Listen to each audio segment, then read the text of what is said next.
नमो तस्स भगवतो अरहतो सम्मा सम्बुद्धस्स। नमो तस्स भगवतो अरहतो सम्मा सम्बुद्धस्स। नमो तस्स भगवतो अरहतो सम्मा सम्बुद्धस्स। आज हम थेरी गाथा के अंतर्गत भिक्षुनियों के लिए तथागत ने जो वाक्य कहे हैं या जो सूत्र कहे हैं उस पर हम चर्चा करने वाले हैं। तो कृपया आप ध्यान देकर उसको सुनने का प्रयत्न करेंगे, ऐसा मैं आपसे निवेदन करता हूँ। स्थविर का थेरी के लिए जो बात तथागत ने कही, तथागत ने कहा, थेरी तू सुख की नींद सो, अपने हाथ से बनाए वस्त्रों को ओढ़कर तू इस शरीर में परम शांति को प्राप्त कर, क्योंकि कढ़ाई में पड़े हुए शुष्क शाक की तरह तेरा राग दग्ध होकर शांत हो गया है। थेरी तू सुख की नींद सो। थेरी को तथागत करे तो सुख की नींद सो। अपने हाथ से बनाए वस्त्रों को ओढ़कर तू इस शरीर में परम शांति प्राप्त कर, क्योंकि कढ़ाई में पड़े हुए शुष्क शाक की तरह तेरा राग दग्ध होकर शांत हो गया है। जब राग शांत हुआ तब तथागत ने कहा, राग शांत क्यों हुआ? क्योंकि कढ़ाई के अंदर में जब कोई चीज पकाई जाती है और वो ज़्यादा अगर आग लग जाए उसमें, तो वो क्या हो जाती है, जल जाती है। जलने से ये होता है कि उसकी अनित्यता का पता चलता है। तो राग के अनित्यता का भी पता उस भिक्षुनियों को लग चुका था। राग के अनित्यता का पता चला था कि ये राग तो अनित्य है, तो वो परम शांति की तरफ आ गई। किसके कारण? अनित्यता को जानने के कारण। शुष्क शाक, कोई शाक सब्जी जो बनाई जाती है वो आग ज्यादा लगाने के कारण वो जल जाती है, शुष्क हो जाती है, पानी कुछ भी नहीं रहता उसमें। वो प्रज्ञावान रही होगी, चिंतन मननशील रही होगी, और चिंतन मननशील रहने के कारण उसको आभास हुआ होगा, उसको जानकारी हुई होगी कि सभी चीजें अनित्य है। जब उसे अपने अंदर अनित्यता के दर्शन हुए, जब संसार के वो अनित्यता के दर्शन हुए, तो अनित्यता के दर्शन करते करते उसको नित्य चीज पकड़ में आ गई। नहीं तो गृहणियां तो कई है जो रोज खाना बनाती है, और खाना बनाते हुए कई बार उसके हाथ से कोई जल जाता है, कोई सब्जी अच्छी बन जाती है कुछ, लेकिन उनको तो पता ही नहीं होता है। लेकिन ये जो भिक्षुनी है ये ज्ञानवान रही होगी, इसको तथागत के धम्म पर श्रद्धा होगी, तथागत के संपर्क में वायु होगी, इसलिए भिक्षुनी बनी। और भिक्षुनी बन के तथागत के मार्गदर्शन में उसने अपने अंदर के जो राग और द्वेष है उसको समाप्त कर लिया, और समाप्त करके वो शांत हो गई। और शांत होने के कारण तथागत ने उससे ऐसी बातें कही आगे तथागत मुक्ता प्रथम के बारे में क्या कहते हैं? मुक्ता तू मुक्त हो जा, राहु के ग्रहण से मुक्त हुए चंद्रमा की तरह तू सब श्रृंखलाओं से मुक्त हो जा। विमुक्ति प्राप्त चित्त के द्वारा ऋण को चुकाकर ही तू राष्ट्र का अन्न खा। मुक्ता तू मुक्त हो जा। मुक्त कैसे होना है? राहु के ग्रहण से मुक्त चंद्रमा की तरह। राहु का जब ग्रहण चंद्रमा पे लगता है पूर्णिमा के दिन, तब क्या होता है? तब शीतल प्रकाश देने वाला चंद्रमा राहु के ग्रहण के कारण अंधेरा उसके सामने छा जाता है। तो उसी प्रकार चित्त जब मैला हो जाता है तो उसका अटैचमेंट तो उस शीतल निबाण की तरफ होना था, लेकिन उसका अटैचमेंट उधर न होके काम, वासना, राग, द्वेष, तृष्णा का जो चक्र, भव चक्र, उसके साथ हो जाता है, तो बंधन में पड़ जाता है। लेकिन जैसे ही मैल हट जाता है चित्त का, तो चित्त का मैल हटने के कारण जो प्रकाशमय निब्बान का एरिया है उसके दर्शन हो जाते हैं। तो तथागत बड़ी गहरी बात कह रहे हैं कि मुक्ता तू मुक्त हो जा। राहु के ग्रहण से मुक्त हुए चंद्रमा की तरह, ये समझने वाली बात है। चंद्रमा का उदाहरण तथागत क्यों ले रहे हैं? क्योंकि वो समझाना चाहते हैं तथागत निब्बान के एरिया में स्थित है, अरहंत है, सम्यक संबुद्ध है।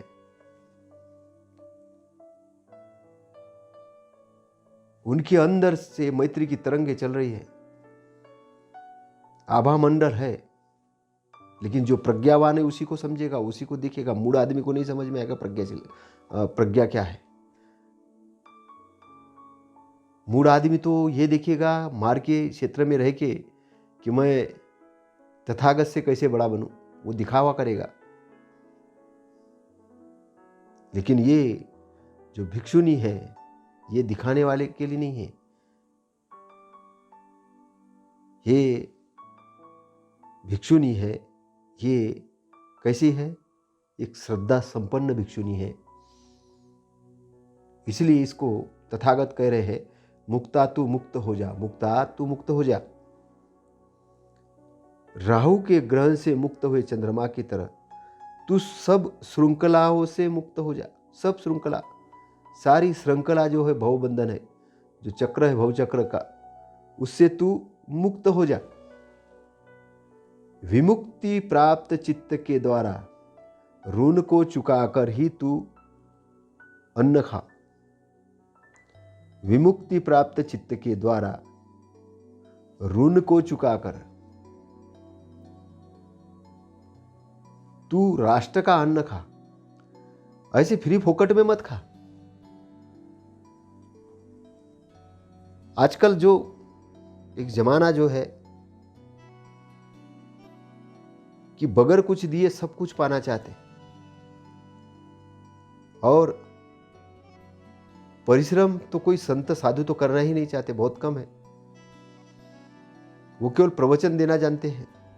लेकिन ध्यान साधना की बात आती तो ध्यान साधना में तो बिल्कुल अलिप्त है। उनको पता ही नहीं कि ध्यान साधना होती क्या है। ध्यान साधना के नाम पे वो कुछ भी करने लगते हैं।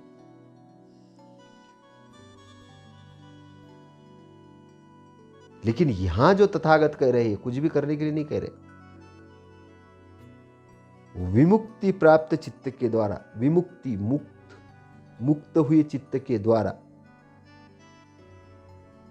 ऋण को चुकाकर ही तू राष्ट्रकांड का ऋण, जब तेरा चित्त विमुक्त हो जाएगा तब तू कल्याण पथ पे आगे बढ़ेगी।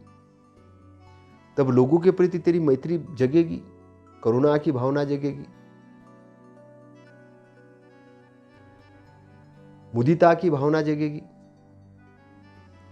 और तू उपेक्षावान बन जाएगी, प्रसन्न हो जाएगी, राग द्वेष से तेरी मुक्ति हो जाएगी। और जब तू प्रसन्न हो जाएगी, उस निब्बान के एरिया का जब तू साक्षात्कार करेगी, बंधन मुक्त हो जाएगी, तेरा चित्त पूर्णता शुद्ध हो जाएगा, तो जब करुणा जगेगी तब तू क्या करेगी? लोगों के भलाई के लिए काम कर। जा, लोगों के भलाई के लिए काम कर, गृहस्थों के अच्छाई के लिए काम कर, अच्छाई के प्रचार प्रसार के लिए काम कर, दुखी पीड़ित जनता को दुख से बाहर निकालने के लिए काम कर। और जब काम करेगी, क्या काम करेगी? तो धम्मो उपदेश कर। जा, चैरिवती भिक्खवे कर और फिर अन्न ग्रहण कर। फ्री फोकट का नहीं करना, चमत्कार देखे नहीं करना, लालच देखे नहीं करना। मेहनत करके तू अन्न ग्रहण कर, राष्ट्र का अन्न ग्रहण कर। तो तथागत दो तरीके की बात करते थे। तथागत कहते हैं तू रागदेश से मुक्त हो जा, चंद्रमा की तरह शीतल चंद्रमा है, खूब शीतलता का प्रकाश दे रहा है, लेकिन राहु बीच में आ गया, ग्रहण लग गया तो अंधेरा छा गया। सबके अंदर में वो चांद रूपी प्रकाश है, सबके अंदर में प्रज्ञावान की शक्ति है, सबके अंदर में बल है, लेकिन मार के बंधनों में पड़ने के कारण इंसान गुलाम है, और गुलाम होने के कारण दुखी है, चिंतित है, पीड़ित है। इसलिए उस चिंतातुर पीड़ित लोगों के पीड़ा से दूर करने के लिए काम कर। हम जब रोज पेपरों में पढ़ते हैं तो क्या होता है, क्या पढ़ते हैं? लोग कहीं ना कहीं दुखी है, दुखी के कारण घटनाएं घटती है। लोग कहीं ना कहीं गलत लाइन पे है, गलत लाइन में होने के कारण, गलत दिशा में जाने के कारण अपना हित तो करते करते दूसरे का भी हित कर बैठते हैं। तो इस संसार को एक अच्छाई का राज्य स्थापित करने के लिए तू काम कर। और फ्री फुकट का अन्न मत खा, ऐसे तथागत कह रहे हैं। आज के डेट में भी ये चीज लागू होती है, बस स्थिति परिस्थितियां बदल गई है। आगे तथागत पूर्णा नाम के भिक्षुनी के लिए कहते हैं, पूर्णे तू पूर्णता प्राप्त कर, पूर्णे तू पूर्णता प्राप्त कर, पूर्णमासी के पूर्ण चंद्रमा की तरह तू कल्याणकारी धर्मों में पूर्णता प्राप्त कर। प्रज्ञा की परिपूर्णता से तू अंधकार पुंज को विदीर्ण कर देगी। पूर्ण तू पूर्णता प्राप्त कर, नाम ही पूर्णा है, पूर्णता। तो पूर्णा नाम है तो पूर्णता प्राप्त कर, तो पूरी तरीके से पूर्णता प्राप्त कर। किस चीज की पूर्णता प्राप्त कर? पूर्णमासी के पूर्ण चंद्रमा की तरह तू कल्याणकारी धर्म में पूर्णता प्राप्त कर। कल्याणकारी धर्म, धर्म दो प्रकार के होते हैं, कल्याणकारी, अकल्याणकारी। तो अच्छाई वाले जो धर्म है, अच्छाई वाले जो धर्म क्या है? स्वभाव, चिंतन, मनन, आचरण, व्यवहार, जो पूर्णता वाले अच्छाई के जो धर्म है, उसको तू प्राप्त कर। पूर्णे तू पूर्णता प्राप्त कर, पूर्णमासी के पूर्ण चंद्रमा की तरह तू कल्याणकारी धर्म में पूर्णता प्राप्त कर। प्रज्ञा की परिपूर्णता से तू अंधकार पुंज को विदीर्ण कर देगी। प्रज्ञा की परिपूर्णता जब तुझे प्राप्त होगी तो अंधकार है ये खत्म हो जाएगा। अंधकार का जो पुंज खत्म हो जाएगा, प्रकाश का दिखेगा। अंधकार जब विलीन हो जाएगा तो क्या दिखेगा? प्रकाश दिखेगा। तथागत का मार्ग जो है प्रकाश को दिखाने का मार्ग है, अंधकार को खत्म करने का मार्ग है। मार के एरिया में अंधकार है। कुछ भी अच्छा करने गए तो पहले मार आपको डराता है, करेंगे कि नहीं कर पाएंगे, क्या होगा। अच्छाई के लिए उठाने कदम गए कि बस आदमी एकदम डर जाता है और वो आगे नहीं बढ़ पाता है। क्यों? क्योंकि मार का एरिया अंधकार का एरिया है, अज्ञानता का एरिया है, डर का एरिया है, जो आपको अच्छाई करने से भी डराता है, पता नहीं फेल हो गए तो। लेकिन जब आप धम्म के मार्ग पे आते हो तो आप बलों को समझते हो। आप जब प्रज्ञा बल को समझते हो, आप वीर्य बल को समझते हो, आप समाधि बल को समझते हो, आप स्मृति बल को समझते हो। और इन बलों को समझ के जब आप उस डरावने क्षेत्र को जीतते हो, आंतरिक रूप से जीतते हो, तब आप एक बलवान व्यक्ति कहलाते हो, बलशाली कहलाते हो। तो बलशाली हो जाते हो तो बल के द्वारा उस अंधकार को आप मिटा देते हो। वो मार रूपी अंधकार को आप मिटा देते हो। जो मार रूपी अंधकार आपको कहीं न कहीं बांधे रखता है, कहीं न कहीं आपको हराते रहता है, कहीं न कहीं आपको भटकाते रहता है, कहीं न कहीं आपके गुणों को कम करता है, आप उसको हटा देते हो और आप अपने मालिक बन जाते हो। और जब आप अपने मालिक बन जाते हो तो आप कैसे बन जाते हो? आप पूर्ण बन जाते हो। पूर्ण मालिक तो पूर्ण होता है, मालिक गुलाम नहीं होता, मालिक तो मालिक है। इसलिए तथागत का जो धम्म है, स्वामित्व प्रदान करने का धम्म है। स्वामी अत्त दीप भो, आप अपने दीपक बनो, आप अपने शरस्थान बनो, आपके अंदर ही वो दीपक है। विश्व के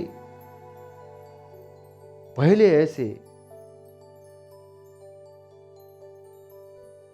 महापुरुष हुए, महाविद्वान हुए तथागत, कि उन्होंने एक व्यक्ति के अंदर इतनी बड़ी सत्ता को स्थापित करने का मार्ग बताया। आपको ये नहीं कहा कि तुम निर्बल हो, दुर्बल हो, कुछ नहीं हो, मेरे शरण में आ जाओ। बहुत है भटकाने वाले, तू मेरे शरण में आ जा, मैं तेरा ये कर दूंगा, तेरे को ये दे दूंगा, तेरे को वो दे दूंगा।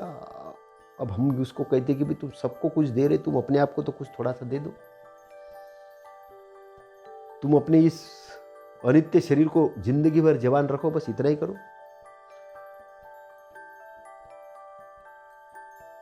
लेकिन एक गुलाम गुलामों की फौज खड़ी करता है और एक आजाद व्यक्ति आजाद लोगों की फौज खड़ी करता है। तथागत मार बंधनों से मुक्त हुए परम ज्ञानी और महाप्रज्ञावान, महाविद्वान, सम्यक संबुद्ध है, साधारण नहीं है। तथागत को तुम ऐसे ही मत समझ लेना। तथागत को समझने के लिए, उनको वाणी को समझने के लिए कुछ गहराई तक जाना।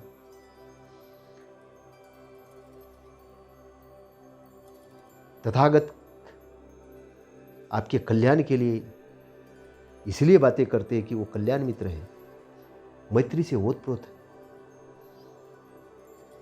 उनको जो खुशी मिली है, जो आनंद मिला है, जो कुछ मिला है, वो बांटना चाहते हैं, क्योंकि वो खुशी, वो आनंद,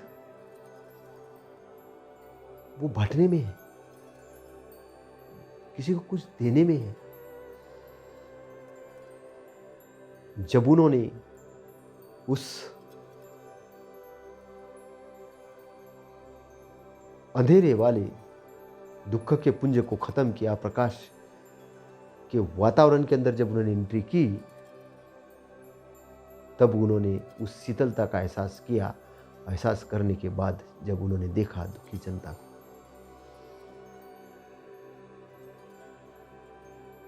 अरे हम कितने दुख में घूम रहे थे, कितने की चीज के लिए दुखी हो रहे थे, जो अनित्य चीजें थी। हम तो अपने कर्म ठीक नहीं कर रहे थे। अच्छा हुआ ये सतपथ का मुझे रास्ता मिला और ये ज्ञान मुझे संसार को देना चाहिए, और इसीलिए वो बांटने के लिए निकले। उन्होंने भेदाभेद नहीं किया, महिला पुरुषों में भेदाभेद नहीं किया, सबके लिए। अमीर गरीबों के अंदर में भेदाभेद नहीं किया, सबके लिए अपने ज्ञान के दरवाजे खुले रखे। बस निष्पक्ष तरीके से, श्रद्धा युक्त, मन से,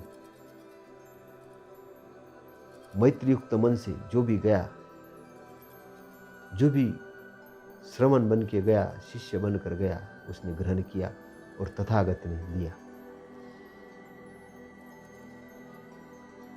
तो पूर्णे, तू पूर्णता प्राप्त कर।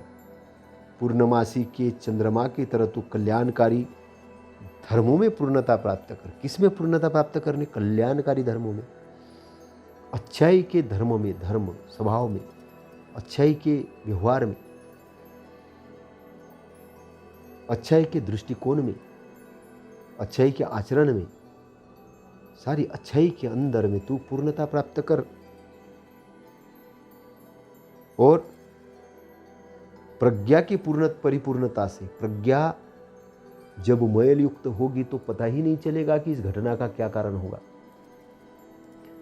लोग इसलिए तो गलत करते हैं क्योंकि उनके पास वो प्रज्ञा ही नहीं होती, और वो इस गलती से दूसरी गलती और दूसरी गलती से तीसरी गलती ऐसे दोहराते जाते हैं। लेकिन प्रज्ञा प्राप्त व्यक्ति गलतियों को रोकेगा।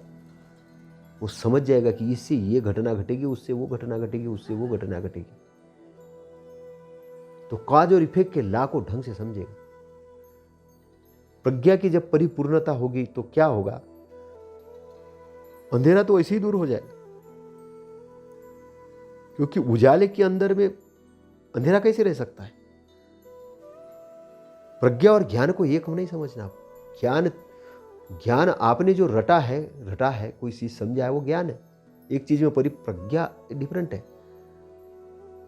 प्रज्ञा चित्त के मैल को साफ करने का एक अभिन्न अंग है, भिन्न एक शस्त्र है। क्योंकि प्रज्ञा की विमुक्ति से ही चित्त की विमुक्ति होती है। जब आप विपश्यना करते हो, विपश्यना मतलब विपश्यना, देखते हो कैसे? बगैर किसी चीज को जोड़े घटे, सावधानी पूर्वक जब आप किसी चीज को देखते हो, देखते देखते देखते आपको आते जाते श्वास को जब देखते हो, विचारों को जब देखते हो, विचारों को, श्वासों को देखते देखते देखते देखते आपको अपने अंदर जब पकड़ आना चालू हो जाती है, और जब आप सावधानी से चीजों को देखते हो, धीरे धीरे विचार भी शांत हो जाते हैं। वो शांत होते होते आप प्रकाशमय एरिया के अंदर जाते हैं। वो बुराई को आप भलाई से जीतना शुरू करते हो। आप संस्कारों को खत्म करने के लिए ध्यान करते हो। आप अच्छाई की स्थापना के लिए ध्यान करते हो। तो आप देखते हो कि आपको जिस चीज का हल नहीं मिल रहा था, उसको अचानक हल मिल जाता है, और जो चीज आप खत्म करना चाह रहे थे वो खत्म हो रही है ब्रेन से। ऐसा क्यों होता है? क्योंकि प्रज्ञा आपकी जग चुकी होती है। वो प्रज्ञा के माध्यम से, प्रकाश पुंज के माध्यम से आप बुराई को खत्म करते हो। इसलिए जब चित्त मैल रहित होना शुरू हो जाता है, इसलिए ध्यान की अवस्था के अंदर सही तरीके से अगर ध्यान किया जाए, विक्षिप्त चित्त सही हो जाता है, मन के मैल दूर हो जाते हैं, और ध्यान एक आपके अंदर की बीमारी को दूर करने का काम करता है। बस सही तरीके से ध्यान करते आना चाहिए, नकारात्मक तरीके से नहीं। जो नकारात्मक तरीके से ध्यान करते तो ध्यान आपको हानि भी पहुंचाएगा। आपने निगेटिव सोच को दे दिया अपने ब्रेन के अंदर में, देना नहीं, उसको विटनेस करके देखना है और उसको पॉजिटिव देना है। नहीं तो आप निगेटिव बढ़ा दोगे, तो निगेटिव बढ़ाओगे तो निगेटिव आपको कंट्रोल कर लेगा।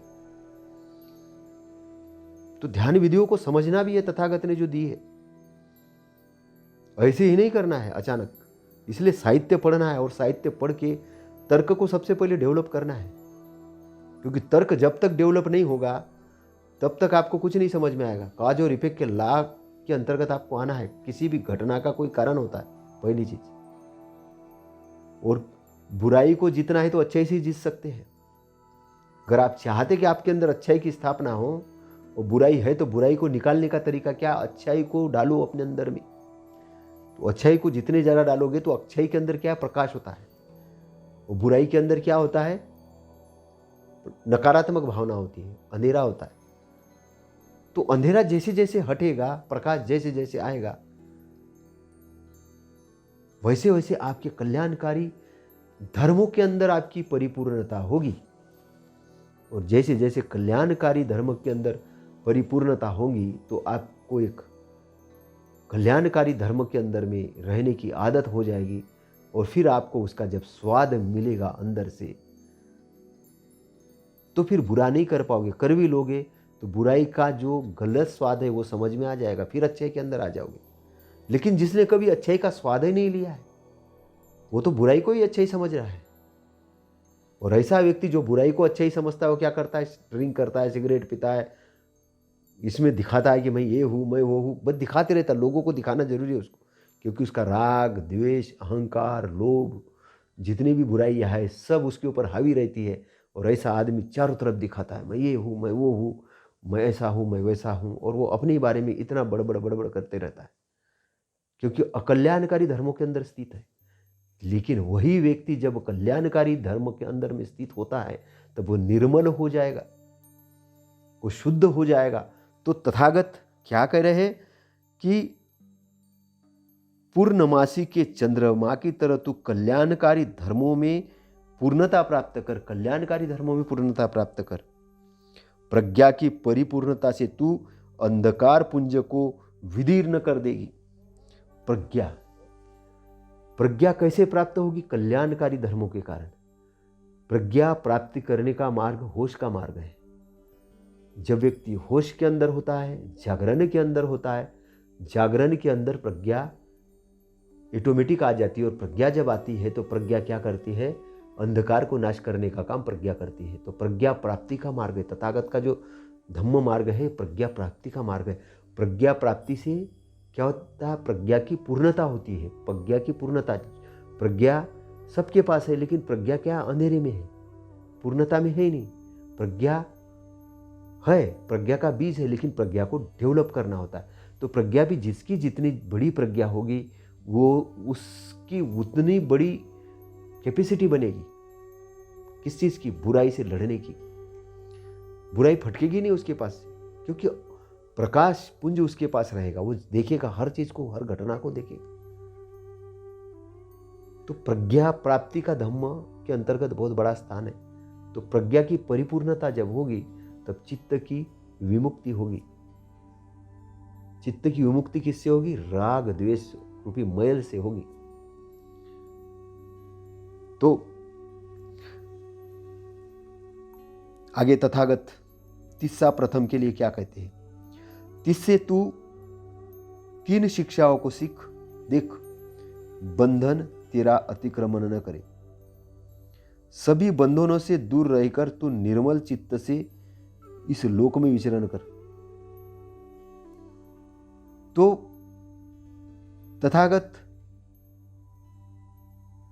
ऐसा क्यों कह रहे हैं? तिससे तू 3 शिक्षाओं को सीख। 3 शिक्षा,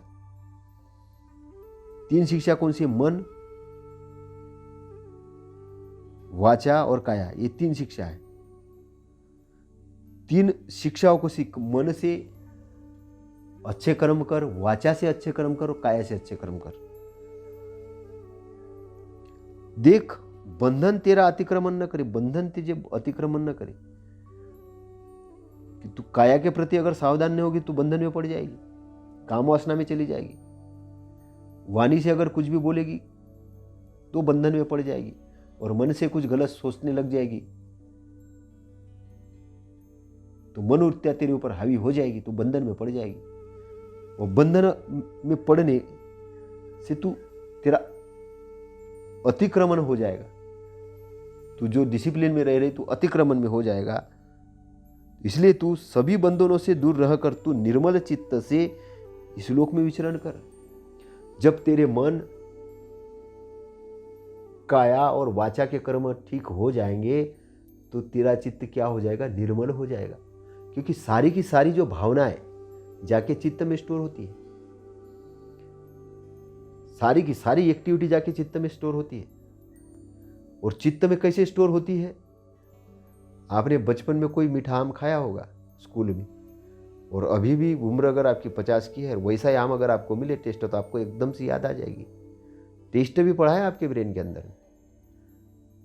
अगर आप किसी अच्छे मंदिर में गए होंगे और वहाँ से कुछ सुगंधित चंदन की खुशबू आ रही होंगी, बचपन में माता के साथ भी गए होंगे, मम्मी के साथ में किसी मंदिर में, तो उसके भी दर्शन हो जाएंगे आपको। आपने कुछ अलग जगह जाके खाना खा लिया होगा तो खाते खाते आपको याद आ जाएगी। वैसे टेस्ट अगर मिल गया तो पता चलेगा अच्छा मम्मी ने भी एक बार बनाया था। तो आपके चित्त के अंदर में सब भावना और सारी चीज़ें स्टोर रहती है, स्टोर होती है। इसलिए तो आपके अंदर में आपको अच्छी चीज़ों को स्टोर करना है। अच्छी चीज़ें जैसे जैसे आप स्टोर करोगे तो बलवान अच्छी चीज़ें होना शुरू हो जाएगी।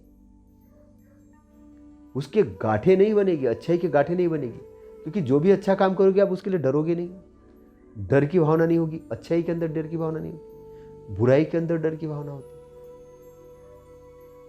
जब अच्छाई करोगे तो आपको प्रसन्न हो जाओगे तो प्रसन्नता की भावना अंदर आना चालू हो जाएगी। तो आपकी जो गांठें हैं वो धीरे धीरे खत्म होना शुरू हो जाएगी बुराई की। तो अच्छाई के अंदर में आना है।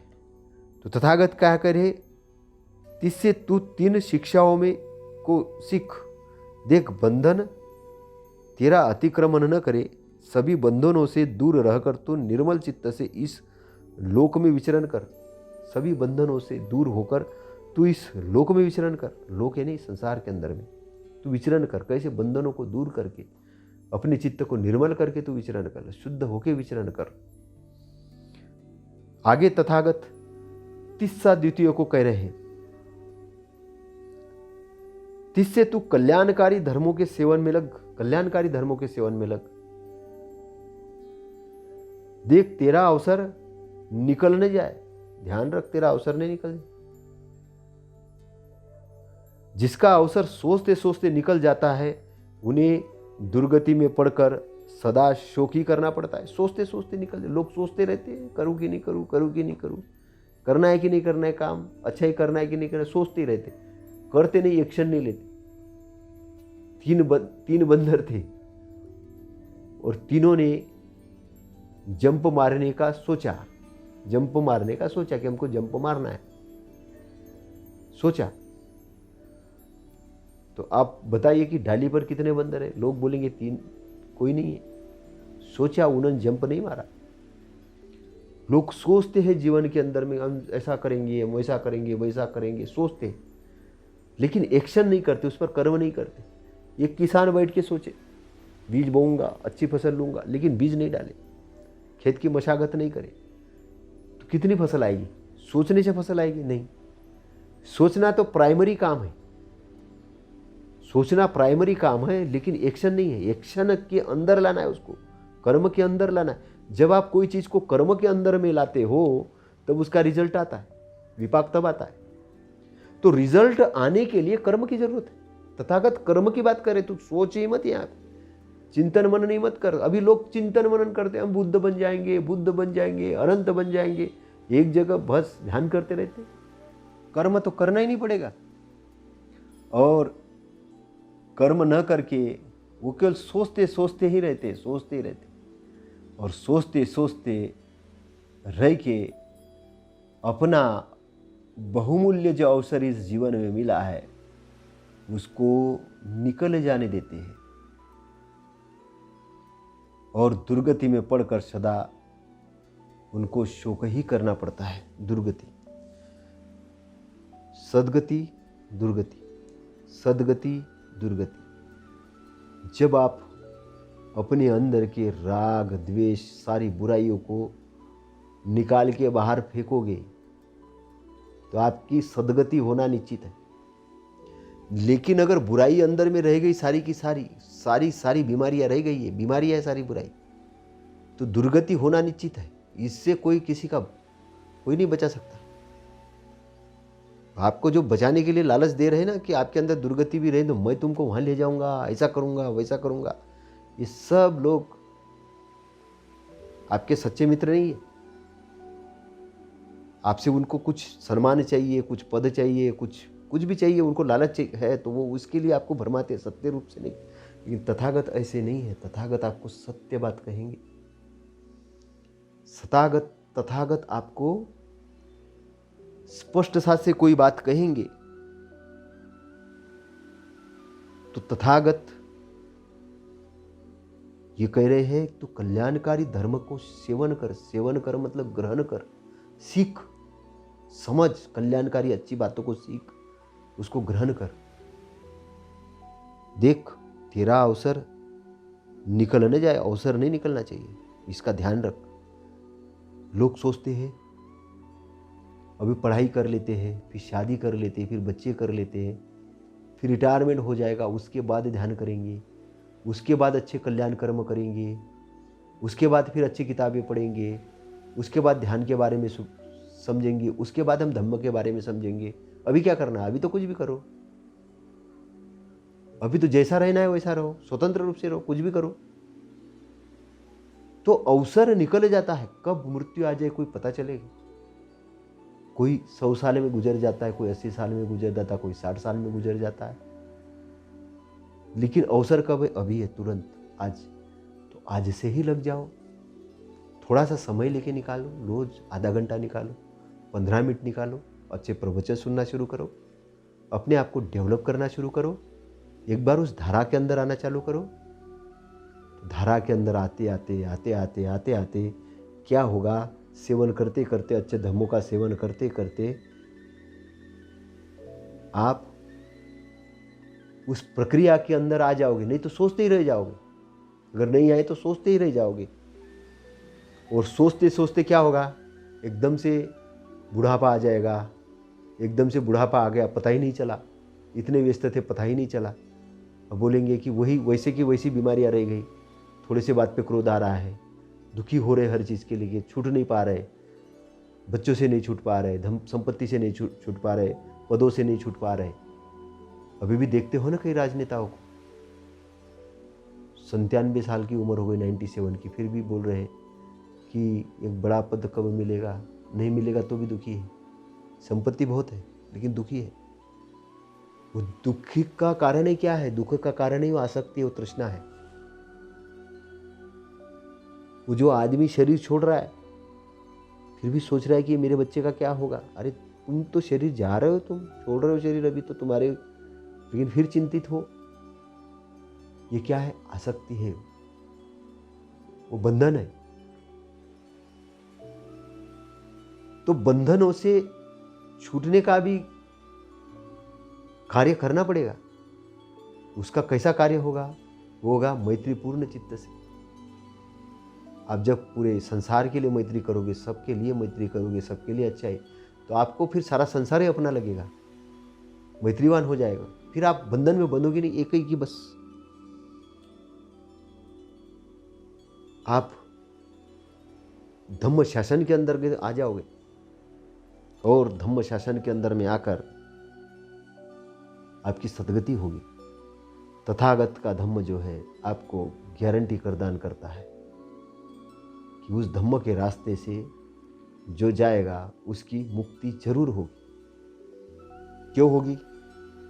क्योंकि जो उस धम्म के मार्ग पे गए उनकी मुक्ति हुई है, तो आपकी भी होगी, उसमें कोई संशय करने की बात नहीं है। तथागत बुद्ध सम्यक संबुद्ध है, वो उन्होंने मार को हराया है, सारे दुर्गुणों को भाग करके फेंक दिया है और वो शुद्ध हो चुके हैं, निर्मल चित्त से हो गए। तो उनको निब्बान के एरिया के दर्शन हुए, और दर्शन ही नहीं हुए, वो निब्बान के एरिया का साक्षात्कार ही नहीं किया उन्होंने। वहाँ वो उसके दर्शन ही नहीं करते थे, साक्षात्कार ही नहीं करते थे। वो जीवन के अंदर में उस चीज़ को बताते भी थे जहाँ जरूरत थी वहाँ पर। किसको बताते थे? जो भिक्षुनी है, जो भिक्षु है, उनको बताते थे। उपासक को तो बस इतना ही कहते थे, तुम तो मार्ग पे आ जाओ, तुम तो अच्छाई के मार्ग पे आ जाओ। उनको बोलते थे पहले मार्ग पे आ जाओ, मार्ग पे आ जाओ, रास्ता एक बार मिल गया तो पहुंच जाओगे, लेकिन रास्ता ही नहीं मिला तो भटक जाओगे। कई लोग हैं उनको रास्ता ही नहीं मिल रहा है, वो चिंतन मन नहीं कर रहे, वो तो ऐसा मान गए संसार में कि बस उनका शरीर 50,000 साल के लिए जीवित हो गए। अब वो कभी मरने वाले नहीं, उनका बस पड़ोसी मरने वाला, उनको नहीं मरना है। वो ऐसा सोच बैठे हुए हैं, देख लेंगे, देखा जाएगा। तो अवसर निकल न जाए ऐसा सोचते सोचते, देख लेंगे क्या फर्क पड़ता है। नहीं, अवसर निकलने मत दो, अवसर जाने मत दो। ये जीवन बड़ा बहुमूल्य है। तथागत जागृति की बात कर रहे हैं, इसलिए तिस्से से कहते हैं, तिस्से तू कल्याणकारी धर्मों के सेवन में लग, तेरा अवसर निकल न जाए। जिसका अवसर सोचते सोचते निकल जाता है, उन्हें दुर्गति में पड़कर सदा शोक ही करना पड़ता है। वो शोक ही करेंगे, क्योंकि ये शरीर नाव जैसा है तैरने के लिए। इसका उपयोग कर लो और इस भवसागर से पार करने के लिए कार्य करो। कब? शरीर के छोड़ने से पहले। बोलेंगे शरीर जाने के बाद आपको पहुंचा देगा कोई, ऐसा नहीं होता है। शरीर छोड़ने से पहले ही उस सद्गति के लिए वर्क करना शुरू करो। फिर आगे तथागत धीरा जो प्रथम भिक्षुनी थी, उसके लिए कहते, धीरा तू उस निरोध समाधि का स्पर्श कर, जहां सब संध्याओं का निरोध है, इंद्रिय ज्ञानों की शांति है, परम सुख है। धीरा तू उस निर्वाण की आराधना कर, जो वास्तविक योगक्षेम है और जिससे बढ़कर यहाँ और कुछ नहीं है। समाधि, एकाग्रता। समाधि का मतलब है एकाग्रता। लेकिन जहां एकाग्रता ही खत्म हो गई, निरोध हो गया एकाग्रता का, सारा अनित्यता का क्षेत्र ही खत्म हो गया, वो निरोध समाधि। निरोध समाधि का एरिया कौन सा है? समाधि, सम्यक समाधि हमने सुना, समाधि हमने सुना, लेकिन ये निरोध समाधि क्या है? समाधि का ही निरोध हो गया, एकाग्रता ही खत्म हो गई, अब वहां कुछ नहीं है। उसको स्पर्श कर, उस एरिया को स्पर्श कर, जहां सभी संज्ञाओं का, जानने वाली चीजों का भी निरोध हो जाता है। जो जानने वाली चीजें जो जान सकते हो आप, वो भी निरोध हो गई। समाधि तो निरोध होगी, संध्याओं का भी निरोध हो गया। इंद्रियों के जो ज्ञान है वो भी शांत हो गए, वहां भी वो भी है, वो भी नहीं है। केवल क्या है? परम सुख है। केवल वहां पे एक ही चीज है, परम सुख है। धीरा तू उस निर्वाण की आराधना कर। वो क्षेत्र कौन सा है? निर्वाण का क्षेत्र है, निब्बान का क्षेत्र है। तथागत निब्बान के एरिया पर दृष्टिकोण डालना चाहते हैं। तथागत निब्बान के एरिया पर ध्यान आकर्षित करवाना चाहते हैं। उसका साक्षात्कार करने के लिए तथागत कह रहे। स्पर्श करना मतलब साक्षात्कार करना। जिस चीज का आप स्पर्श ही नहीं करोगे, जानोगे ही नहीं, तो फिर उसको पाने के बारे में कैसे सोचोगे? तथागत कह रही है परम सुख है, तो परम सुख है तो परम सुख है तो जानना भी तो पड़ेगा ना, समझना पड़ेगा। तो 4 ध्यानों के अंदर में जो सम्यक समाधि है, उसके अंदर 4 स्टेप है। अष्टांग मार्ग का जो सम्यक समाधि का एक लास्ट का अंग जो है, उसमें 4 स्टेप है। 4 स्टेप में 4th वाला जो स्टेप है, उस स्टेप के अंदर में वही चीज है, अनिमित्य समाधि। अनिमित्य है वो, निमित्य नहीं कोई। वही शून्य का एरिया है, जिसको शून्य का एरिया कहा जाए। वो आनंद का एरिया है, वो संज्ञा वाला नहीं कि ये मुझे लग रहा है और वो मुझे सुख लग रहा है, कुछ नहीं। परम सुख है, अकारण सुख है, किसी कारण से नहीं, अकारण सुख है वो। उस एरिया तक पहुंचना है। निर्मल स्वच्छ पानी अकारण है। उस अकारण वाली एरिया तक पहुंचना, शून्य वाली एरिया तक पहुंचना है, वो निब्बान का एरिया है। उसको स्पर्श करने के लिए, उसका साक्षात्कार करने के लिए तथागत कह रहे।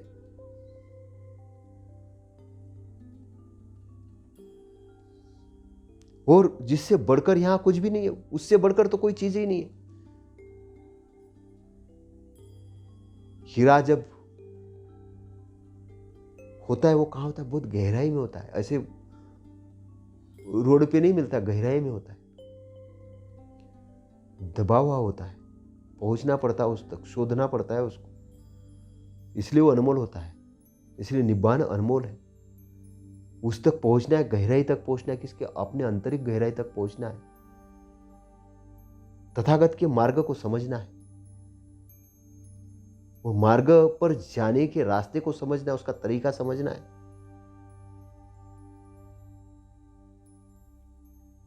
क्योंकि जब आप उस एरिया के दर्शन कर लेते हो तो सबसे पहले घटना घटेगी आपके साथ में। क्या घटेगी? मृत्यु का डर आपका खत्म हो जाएगा एकदम से। क्योंकि अब आपको दिख जाएगा कि शरीर की मृत्यु होनी है, मेरी नहीं। अभी तक डर रहे थे, अब ये बार बार शरीर बन रहा था, अब जरूरत नहीं मुझे बनाने की बार बार शरीर, तो मुझे उस एरिया के अंदर जाना है। उसको जाने के लिए, उसको, इसके लिए आप काम करोगे। अब आपका सेंटर पॉइंट दुख मुक्ति में रहेगा। अब आप कुछ भी नहीं करोगे, आपका एक जीवन लयबद्ध हो जाएगा। आपको कोई नहीं कोई बड़ी चीज दिख गई है, बड़ी चीज मिल गई है, आपने वो हीरे को समझ लिया है। अब पीतल और चांदी से आप खुश नहीं होने वाले, आपको हीरा समझ में आ गया। इसलिए जब बड़ी चीज समझ में आ गई, बड़ी चीज जब दिख गई, उसका स्पर्श हो गया, तो फिर बाकी का मूल्य कम हो जाएगा आपके लिए, फिर आप उस पर बंधोगे नहीं।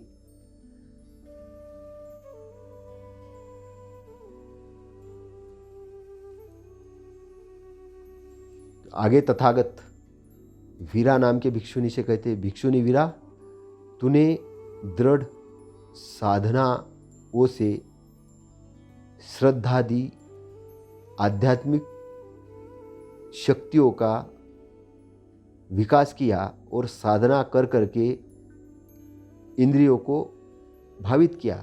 अब तू मार और उसकी सेना को पराजित कर यह अंतिम शरीर धारण कर। भिक्षुनी वीरा से भी वो यही करे, तूने दृढ़ साधनाओं से, दृढ़ साधना वो से श्रद्धादि आध्यात्मिक शक्तियों का विकास किया। श्रद्धा एक शक्ति है, बल है। श्रद्धा बल किसके प्रति? धम्म के प्रति श्रद्धा आ गई कि मेरी मुक्ति तो निश्चित है, श्रद्धा निर्माण हो गई। साधना करके, किसकी साधना? चित्त की साधना। मन को साधा, मन को डिसिप्लिन किया, इंद्रियों को डिसिप्लिन किया, चित्त को साधा। साधा मतलब, साधना मतलब उसको डिसिप्लिन करना, अनुशासन करना। जैसे तथागत एग्जाम्पल देते हैं कि बाण बनाने वाला बाण को सीधा करता है। टेढ़ा मेढ़ा बाण होता है तो उसको, तीर होता है तो उसको, तीर को सीधा करता है। बाण बनाने वाला तीर को सीधा करता है। बांध वाला, नहर वाला नहर को ठीक करता है, क्योंकि उसका पानी जाए बराबर। टेढ़ा मेढ़ा नहीं करता, न कोई इधर से उधर, ऐसे सीधा करता है कि पानी एकदम से आराम से निकल जाए। ऐसे ही चित्त को साधना, साधना मतलब सीधा करना, कि वो एक डायरेक्शन में चले। किसके डायरेक्शन में चले? आपके डायरेक्शन में चले, आप मालिक बनो। चित्त को साधना है, मन को प्रसन्न करना है, मन को स्वच्छ करना है।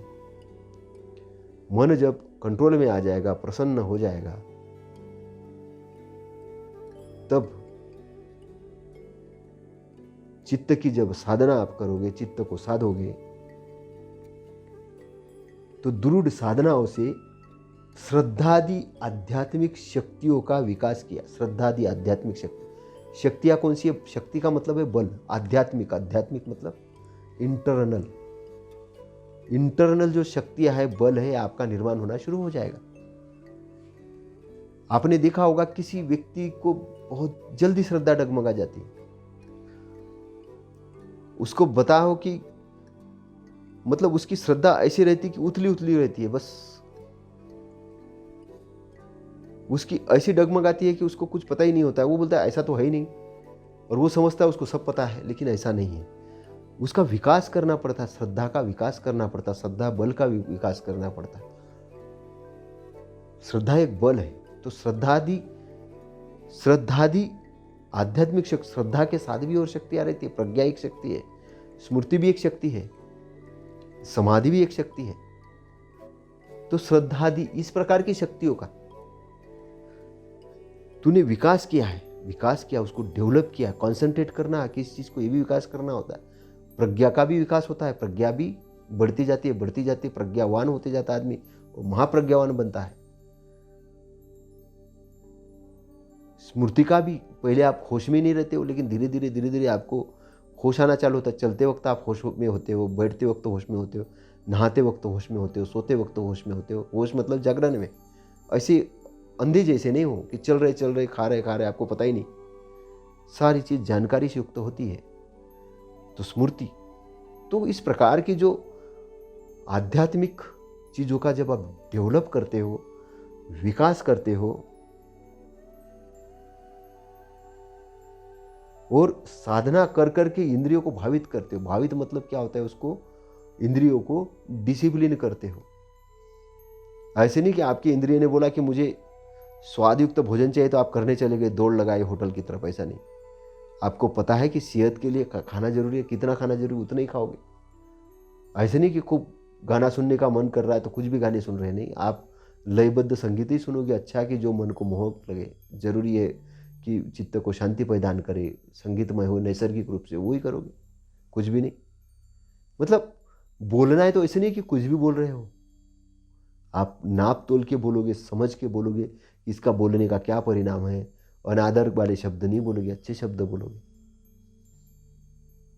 तो बोलने की का काम, सुनने का काम, स्पर्श की जो है इंद्रिया, सारी इंद्रियों के प्रति आप उसको भावित करोगे, उसको डिसिप्लिन करोगे, कंट्रोल में करोगे, अनुशासित करोगे। और जब इंद्रियों को अनुशासित करोगे तो मन अनुशासित हो जाएगा। और जब मन अनुशासित हो जाएगा तो आपके कर्म अच्छे हो जाएंगे। आप वाचा से अच्छे कर्म करोगे, शरीर से अच्छे कर्म करोगे, और सारी चीज अच्छे करते करते आपका चित्त शुद्ध हो जाएगा। अब जब ये सारी चीजें हो जाएगी तो आप एक पावरफुल आदमी हो जाएंगे। अब जब पावरफुल हो जाएंगे तब आपके अंदर में जब क्रोध उठेगा तो आप उसको देख लोगे, तो क्रोध को अक्रोध से जीतोगे, शांति से जीतोगे। द्वेष आएगा तो देश को मैत्री से जीत जोगे। आपको लगेगा कि ये पड़ोसी की उन्नति क्यों हो रही, मेरी क्यों नहीं हो रही, लेकिन ये दोष है। आप ऐसा क्यों सोच रहे, मैं भी कैसी उन्नति करूँ, मेरा पड़ोसी अगर उन्नति कर रहा था। ये सोचने वाली बात है। उसकी नहीं होनी चाहिए, मेरी होनी चाहिए, ऐसा नहीं सोचोगे। बोलोगे उसकी भी हो रही, बहुत अच्छा है, मेरी भी हो जाए, बहुत अच्छा है, सबकी उन्नति हो जाए, सब अच्छे काम करें। गलत मार्ग पे जाने वाले लोग अच्छे मार्ग पे, आपको ऐसा लगेगा। ऐसे नहीं लगेगा आप गलत पे ही लगा रहे, आपको लगेगा अच्छे पे आ जाए, उसकी भी उन्नति हो। किसी को खुश देख के आप नाराज नहीं हो जाओगे, आप खुश हो जाओगे। तो मार की सेना क्या है कि मुझे ही सब कुछ मिले, किसी को कुछ नहीं मिले, मेरी ही प्रशंसा हो, किसी की हो ही नहीं। तो जो अपने लिए ही सब मुझे ही मिले वाली भावना खत्म हो जाएगी। ये मार की सेना है। बस मेरा ही भला हो, किसी का हो नहीं, ऐसे नहीं। ऐसी भावना खत्म हो जाएगी धीरे धीरे। आपका जो भावना आएगी कैसी आएगी, बहुजन हिताय बहुजन सुखाय, बहुत लोगों का हित, बहुत लोगों के सुख के लिए, सभी के लिए। कोई कहे कि भाई मैं शराब पी के मेरा सुख हो जाए, तो ऐसा नहीं हो सकता। 24 घंटे अगर शराब में पड़ा रोज सुख हो जाए, तथागत उसके लिए नहीं कहते, तो छोड़ना पड़ेगा। छोड़ेगा तो अच्छे मार्ग पे आएगा, तेरा भी भला हो जाएगा। तो बहुजन हिताय बहुजन सुखाय, बहुत लोगों के हित के लिए, बहुत लोगों के सुख के लिए, किसी जाति विशेष के नहीं, बहुत लोगों। तथागत के लिए कोई जाति बाती नहीं है, तथागत के लिए सब मनुष्य मात्र समान है। बहुत इसलिए बोलते वो बहुत लोगों के हित के लिए। बहुजन यानी बहुत लोग, बहुजन यानी बहुत लोग, SC ST OBC नहीं। कोई बहुजन का मतलब वही समझते, बहुजन का मतलब वो नहीं। बहुजन, तथागत का बहुजन का मतलब बहुत सारे लोग। बहुजन हिताय बहुजन सुखाय, बहुत जनों के हित के लिए, बहुत जनों के सुख के लिए। आदि न कल्याण, मध्य न कल्याण, अंत न कल्याण। पहले भी कल्याण, बाद में भी कल्याण, अंत में भी कल्याण। जीवित रहते हुए कल्याण, शरीर जब छोड़ रहे तब भी कल्याण, और शरीर छोड़ने के बाद भी कल्याण। कल्याण ही कल्याण। इसके लिए चरवते भिक्के बहुजनिताय बहुजन सुखाय, आदि न कल्याण, मध्य न कल्याण, अंत न कल्याण की बात तथागत कहते हैं। तो क्यों कहते हैं कि तू मार के और उसकी सेना को जो पराजित कर, यह अंतिम शरीर धारण कर। शरीर कैसा? अंतिम शरीर। मतलब तथागत यहां क्या कह रहे हैं कि तुम बार बार शरीर धारण करते हो। दूसरे भाषा में बार बार शरीर धारण करते हो, बार बार मरते हो, फिर जन्मते हो। तो ये भव चक्र के बंधन से छूट जाओ, अंतिम शरीर धारण कर। अब उसके बाद मत करना शरीर धारण, तो सीधे निब्बान के एरिया में आ जाना, परम सुख के एरिया में आ जाना। ये दुख में मत पड़। बार बार बच्चा बनना, फिर बूढ़ा होना, फिर मरना, फिर बीमार पड़ना, फिर वही उसी झंझट में पड़े हो। उस झंझट से निकलो बाहर, आ जाओ इस ब्रह्मांड वाले, इन्फानेट वाले एरिया के अंदर में आ जाओ। क्या डबरे के अंदर पड़े हो? इस एरिया के अंदर में आ जाओ। तथागत आह्वान कर रहे हैं कि तुम यह अंतिम शरीर धारण कर, तू अंतिम शरीर धारण कर। आगे भिक्षु मित्रा से तथागत कहते, भिक्षुनी मित्रा तूने श्रद्धा से प्रवज्ञा ग्रहण की। श्रद्धा से ग्रहण की। कैसी प्रवज्ञा ग्रहण की? श्रद्धा से प्रवज्ञा। अब तू संसार के प्राणियों के लिए मैत्री भावना में लग जा। योगक्षेम निर्वाण प्राप्ति के लिए तू कुशल कर्मों की भावना कर, अभ्यास कर। भिक्षुनी मित्रा तूने श्रद्धा से प्रवज्ञा ग्रहण की। तूने कैसे प्रवज्ञा ग्रहण की? श्रद्धा से। श्रद्धा थी तेरे अंदर, तब तूने प्रवज्ञा ग्रहण की। अब तुम संसार के प्राणियों के लिए मैत्री भावना में लग जा। भावना कैसी कर? मैत्री भावना। सभी प्राणी मंगल, सभी प्राणियों का मंगल हो, सब सुखी हो, सब आनंदित हो, ऐसी भावना कर। ऐसी भावना जब करेगी तो तेरा चित्त निर्मल हो जाएगा। तेरा चित्त जब निर्मल हो जाएगा तो मैत्री पूर्व चित्त कैसा रहता है कि उसके अंदर से प्रकाश की प्राप्ति होती है। चांद से भी शीतल, चांद से भी शीतल, चांद से भी 16 गुना ज़्यादा शीतल प्रकाश की प्राप्ति होती है। वो निब्बान के एरिया की है, निब्बान के एरिया की है। तो उस मैत्री भावना, योगक्षेम निर्वाण की प्राप्ति के लिए तू कुशल धर्मों की भावना का अभ्यास कर। कुशल धर्म कैसे करने? शरीर से, मन से, वाचा से। वाचा से तीनों प्रकार से जो कार्य करने हैं, जो धर्म है, आचरण करना है, जो सारी अच्छी चीज़ें उसके अंदर में आ जा। वाचा से अच्छे कर्म कर, मन से अच्छे कर्म कर, मन से किसी के बारे में अच्छा सोच, वाचा से अच्छा बोल, और शरीर को जागृत रख, शरीर से कोई दुष्कर्म मत कर। तो तीनों चीज़ों से तू पवित्र बन जा। जब तू पवित्र बन जाएगी तब तू निब्बान को प्राप्त करेगी। तो निब्बान के लिए तू भावना कर, भावना का अभ्यास कर, ऐसे तथागत कह रहे हैं। ऑब्जेक्ट क्या है? ऑब्जेक्ट है निब्बान को प्राप्त करना। निब्बान को प्राप्त करना ऑब्जेक्ट है। उसके प्राप्ति के लिए क्या करना पड़ेगा? कुशल धर्मों की भावना का अभ्यास करना पड़ेगा। भावना का अभ्यास करना पड़ेगा, क्योंकि अभ्यास करते करते आप उसको प्रैक्टिकल में उतार लोगे। क्योंकि जब तक अभ्यास नहीं होगा तो उसको प्रैक्टिकली नहीं उतार पाओगे। तो अभ्यास करना है महत्वपूर्ण बात। तथागत बार बार अभ्यास करने के ऊपर बात बल दे रहे हैं। फिर आगे तथागत भद्रा के लिए करे। भद्रा भी एक भिक्षुणी थी, उसके लिए कहते हैं, भाग्यवती भद्रे तूने श्रद्धापूर्वक प्रवज्ञा ली। तूने श्रद्धापूर्वक प्रवज्ञा ली। अब तू उसके अनुकूल कल्याणकारी धर्मों में लीन हो जा। उसके अनुकूल अब कल्याणकारी, यानी वह यहां पर वही बात कह रहे कि तू कुशल धर्मों में लीन हो जा। कुशल धर्मों को भावित करने का अभ्यास करती हुई तू परम योगक्षेम को प्राप्त कर। भावित जब करेगी तू अच्छे कुशल धर्मों को, कुशल कर्मों को, तो कुशल धर्म क्या है? कुशल धर्म वही चीज जो तथागत बार बार मन शरीर वाचा के जो कुशल कार्य है, कुशल उसके वो धर्म जो है उसको तू भावित कर। मतलब आत्म भावित कर का मतलब यहां स्वयं ग्रहण कर। आत्मग्रहण नहीं बोलेंगे, आत्मा तो है ही नहीं तथागत में, आत्मा नाम की चीज नहीं है, इसलिए बोलेंगे ग्रहण कर, भावित कर। तथागत भावित कर कह रहे हैं। आगे तथागत उपशमा के लिए भी ऐसी कुछ कह रहे हैं। उपशमे निर्मल और शांतचित्त होकर तू मृत्यु रूपी दुस्तर बाढ़ को प्राप्त कर। इस प्रकार मार और उसकी सेना को जीतकर तू यह अंतिम शरीर धारण कर। निर्मल और शांत चित्त होकर, निर्मल और शांत चित्त, निर्मल यानी शुद्ध और शांत चित्त, जब चित्त निर्मल हो जाएगा तब वो शांत हो जाएगा। तो मृत्यु रूपी दुस्तर बाढ़ को, ये बाढ़ जो है, ये बाढ़ जो है मृत्यु रूपी बाढ़ है, उसको पार कर। संसार में क्या आती है? मृत्यु होती है। आदमी का जीवन पैदा होता है, व्यक्ति पैदा होता है फिर मरता है, पैदा होता है मरता है, तो ये बाढ़ है, इसको पार कर ले। किसके माध्यम से? शरीर के माध्यम से। तो उस बाढ़ को तू जब मृत्यु रूपी बाढ़ को जब पार कर लेगी,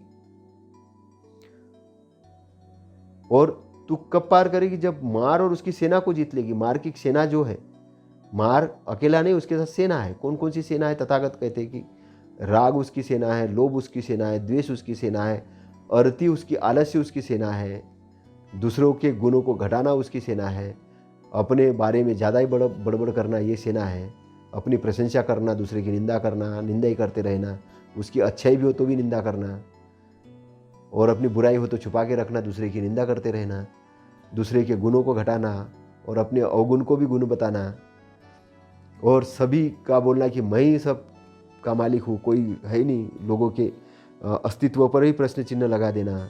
अस्तित्व में प्रश्न चिन्ह मतलब कि तुम कुछ भी नहीं हो, मैं ही सब कुछ हूँ, तुम मेरी ही मानो, मैंने जो शास्त्र लिख के रखे बस वही सत्य है, तुम कुछ भी नहीं है, तुम्हारे पास तो कुछ है ही नहीं, ऐसा करके लोगों को गुलाम बनाना, ये जो सब चीज़ें जो होती है ये मार की सेना है। तो मार की सेना को क्या करना है? मार की सेना को जीतना है। मार की सेना को जीतना है, और जीतेगी तो क्या करेगी? ये तेरा अंतिम देह होगा। देह जो मतलब शरीर है, अंतिम देह, अंतिम बार बना होगा, बार बार नहीं बनेगा, क्योंकि शरीर जो बनने का जो बीज है वही खत्म हो जाएगा। जब बीज खत्म होगा तो बचेगी वो शुद्धता है, वो नित्य है, जो आप असली हो, आप शरीर नहीं हो। सबसे पहली चीज अभी हमको समझाया जाता कि ये हमारा एक नाम है। कैसा नाम दिया है? जैसे मेरा नाम अनिल है, तो मेरा नाम अनिल है मतलब क्या है? मैं क्या अनिल यानी हाथ हूँ, पैर हूँ? नहीं, ये पूरे जब शरीर में सारे पुर्जे जुड़ गए और एक चेतना पैदा हो गई तो फिर मेरा नाम किसी पहचान के लिए दिया गया, वो अनिल नाम है। लेकिन ये पुर्जे जब अलग हो जाएंगे तो मेरा नाम खत्म हो जाएगा। तो मेरा नाम क्या है? अनित्य है। तो जो असली चीज जो बचेगी, जो नित्य चीज बचेगी, वो है असली मेरा अस्तित्व, सबका अस्तित्व, और वो ब्रह्मांड के साथ हो जाएगा। फिर मैं एक शरीर तक सीमित नहीं होऊंगा, मैं ब्रह्मांड रूप में हो जाऊंगा। तो जैसे हो गया तो मेरी मुक्ति हो जाएगी, वैसे सबकी होगी। तो कहने का मतलब तथागत यही कह रहे हैं कि तू अंतिम देह धारण कर।